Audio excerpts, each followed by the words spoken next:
We're now joined by Sanele Mbili, who's a commercial farmer in KwaZulu-Natal and an agribusiness consultant.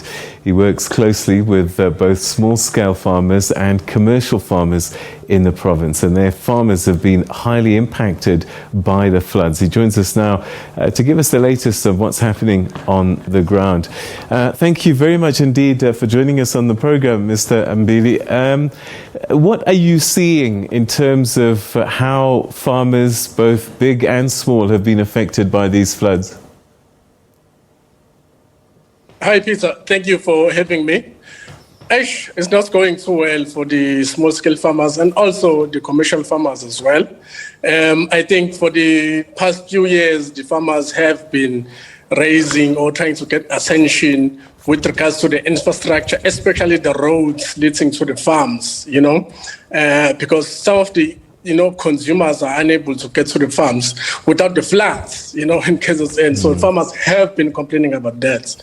But now, you can imagine now that has been floods, it's too bad for the farmers. Most of the farmers are unable to get the produce to the markets, I received a call from a farmer in the South Coast saying that, hey, my bro, we have like tons and tons of bananas here. The customer is waiting for bananas, but we cannot be able to transport the bananas because the bridge has been washed away. What should we do? We don't know really at the moment what should happen, but it's really bad on the ground. All right. So at the moment, it sounds as if it's the immediate problems is logistics. What about food production itself? Crops being damaged, is planting an issue? Exactly, especially in terms of your crops that should be planted during winter. We're looking at your spinach now, which should be planted right now. But now, your tractors are unable to get through to your farm so that you can be able to cultivate, So this is going to be delayed, obviously if it's delayed at the farm in terms of planting, it's going to be delayed at the market, it's going to be delayed at the retail store. When you go to your shops and looking for spinach, you're not going to be able to find it at that time, so it's all of those challenges, I was also at the farm somewhere at the north of KZN where they're producing macadamia nuts, they were ready to be harvested. But now, because of the floods, they are unable to get through to the farms or to the fields, to harvest all those, all those produce. And all of those produce is like washed away, and it's a loss, from the farm, for the farm. Some products, perhaps macadamias, I'm not so sure, they have a longer shelf life than bananas, for example. So that those farmers with bananas, this is perishable, they could lose their entire livelihoods.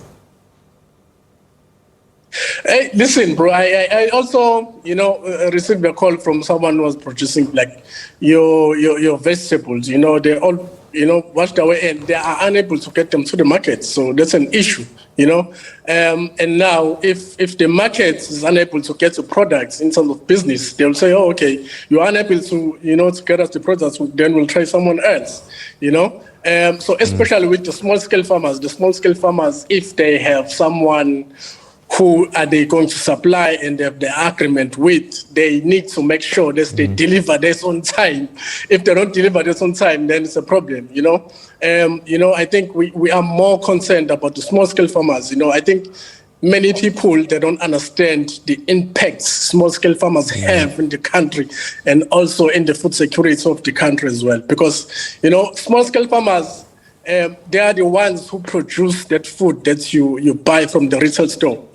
Your large-scale farmers, your commercial farmers, your huge and big farmers, mostly they export those produce, because they have the capacity to do the standards that is required, outside the country, But the small-scale farmers are making sure that in the country we do have enough food. So I think people should, pay attention, especially to the small-scale farmers. What does that mean for us inland? Are we looking at food shortages of certain products, certain fruits, I'm thinking sugarcane is massive in that part of the country. Is this something that we're going to feel the effects of in the coming months?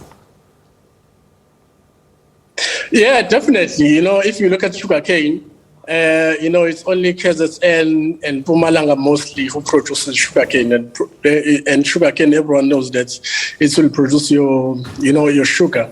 Obviously, this will definitely have an impact, maybe at a later stage in terms of the pricing of your sugar.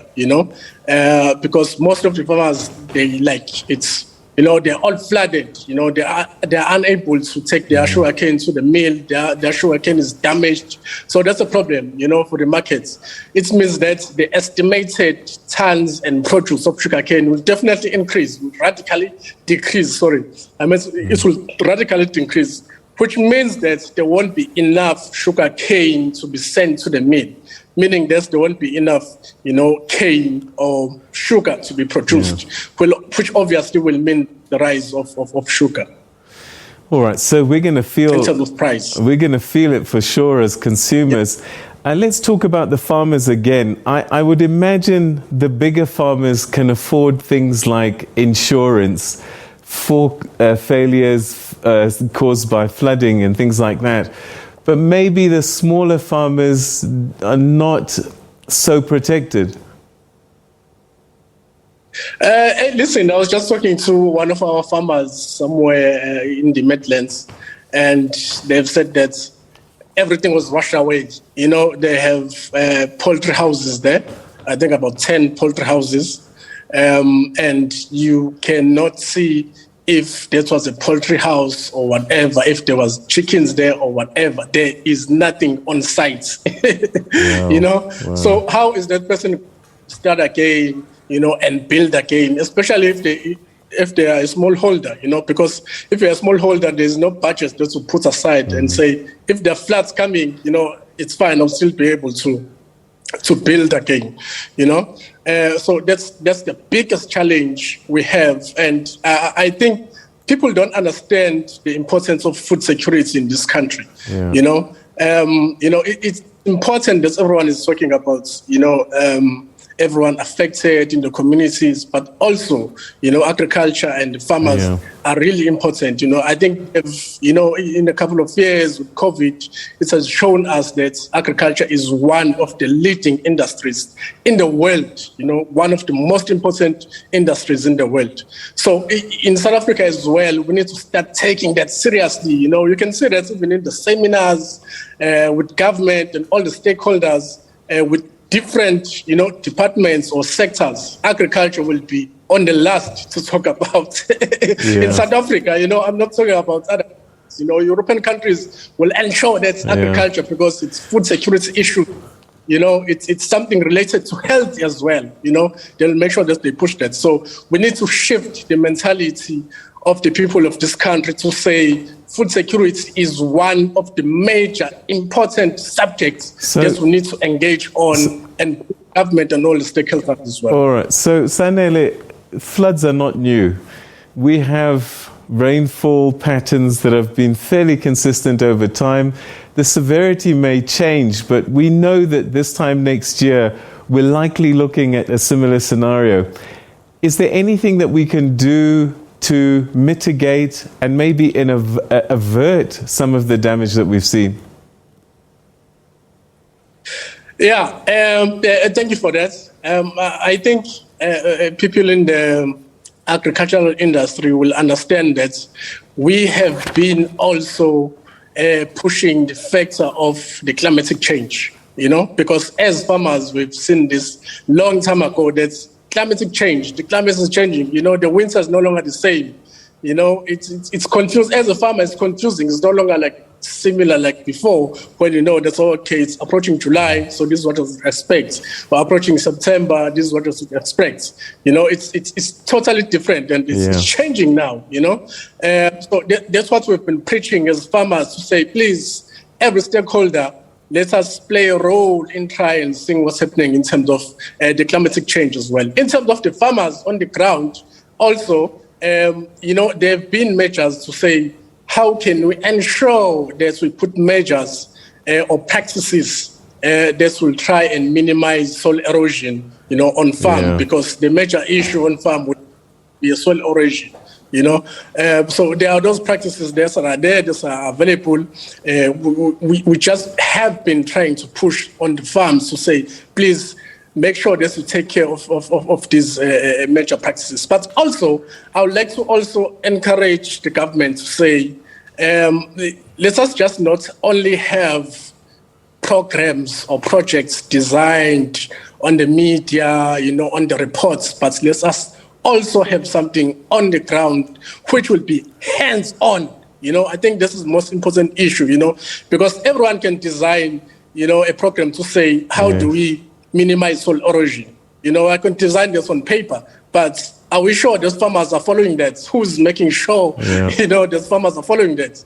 It's the issue of legislation, because all those things, they are parts of the acts governing the farmers in South Africa, but no one is looking into that, So we are saying... Sanele, we're running out of time. We're running out of time. So perhaps a final important question. What kind of relief do farmers need now, today? What kind of assistance do they need? And how can we get them back on track? Sure. That's why it's still difficult to answer, because everyone is still trying to do the assessment right now to see the impacts and how much they've lost, But I think what I can say is that everyone who's trying to contribute to the food security sector or to agriculture is that they must please design the methods or the tools that will ensure that, especially the small-scale farmers are able to access those funds. Because sometimes they'll design tools that are unable, the small-scale farmers are unable, to access them because of the requirements, So please, they should make sure that whatever methods or requirements that they design, the small-scale farmer will be able to access those funds. Mr. Mbili, thank you so much indeed for joining us, and we wish you and all the people involved in the agricultural sector in KwaZulu-Natal all the best during this difficult time. Thank you for your time this evening. Thank you so much, Peter. All right, that's Mr. Mbili, who's Sanele Mbili, who's a commercial farmer in KwaZulu-Natal and an agribusiness consultant, working closely with both small-scale farmers and commercial farmers during this particularly difficult time caused by the floods that have claimed 395 lives.